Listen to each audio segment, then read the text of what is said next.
एक लड़का था जो देख नहीं सकता था। ये लड़का भीख मांगकर अपना जीवन गुजारता था।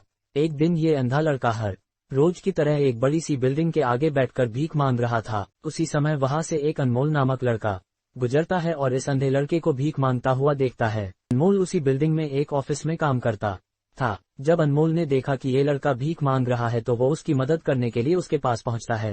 अनमोल वहां जाकर देखता है कि इस लड़के के पास एक डिब्बा है और उस डिब्बे में थोड़े सिक्के भी है। कुछ लोग आते हैं, इस लड़के को पैसे देते हैं और कुछ लोग उसे बस देखकर ही चले जाते हैं। अनमोल ने ये भी देखा कि इस लड़के के पीछे एक बोर्ड लगा हुआ था जिस पर लिखा था कि मैं एक अंधा लड़का हूँ, मेरी मदद कीजिए। ये सब देखकर अनमोल अब ये सोचने लगा कि इस दुनिया में भी बड़े कमाल के लोग हैं जिसे मदद की जरूरत है उसे कोई नहीं करता है। उस बोर्ड पर जो लिखा था उसे वो मिटा देता है और उसकी जगह पर और कुछ लिख देता है। अब अनमोल कुछ पैसे उस डिब्बे में रखता है और ऑफिस की ओर बढ़ता है। फिर अनमोल ऑफिस पहुंचता है और हर रोज की तरह अपना काम करता है।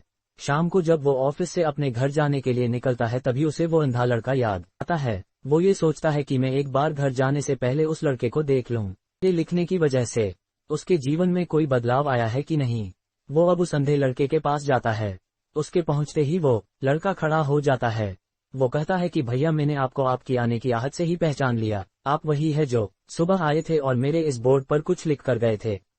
मैं आपको सिर्फ इतना पूछना चाहता हूँ कि आपने ऐसा क्या लिखा था मेरे बोर्ड पर कि जो भी यहाँ से गुजरता है वो मुझे कुछ ना कुछ दे। अनमोल ने कहा कि मैंने जो तुम्हारे बोर्ड पर लिखा हुआ था उसे मिटा दिया। तुम्हारे बोर्ड पर लिखा हुआ था कि मैं एक अंधा लड़का हूँ, मेरी मदद कीजिए। मैंने उसको मिटा दिया और ये लिख दिया कि आज का दिन बहुत खूबसूरत है, लेकिन मैं देख नहीं सकता हूँ। हम ये बड़ी आसानी से समझ सकते हैं कि पहले जो लिखा था और बाद में अनमोल ने जो लिखा उसमें काफी अंतर था। अनमोल ने जो कुछ भी लिखा था वो एक नई सोच थी और ये लाइन पढ़ने वालों में भी पॉजिटिविटी फैला रही थी, इसलिए लोग इस लड़के को कुछ न कुछ जरूर देकर ही जाते थे। अगर हम हमारे सोचने का तरीका बदल देते हैं तो हमारी जिंदगी भी बदल जाती है। कहानी सुनने के लिए धन्यवाद। अगर कहानी अच्छी लगी हो तो लाइक, शेयर और सब्सक्राइब जरूर करें।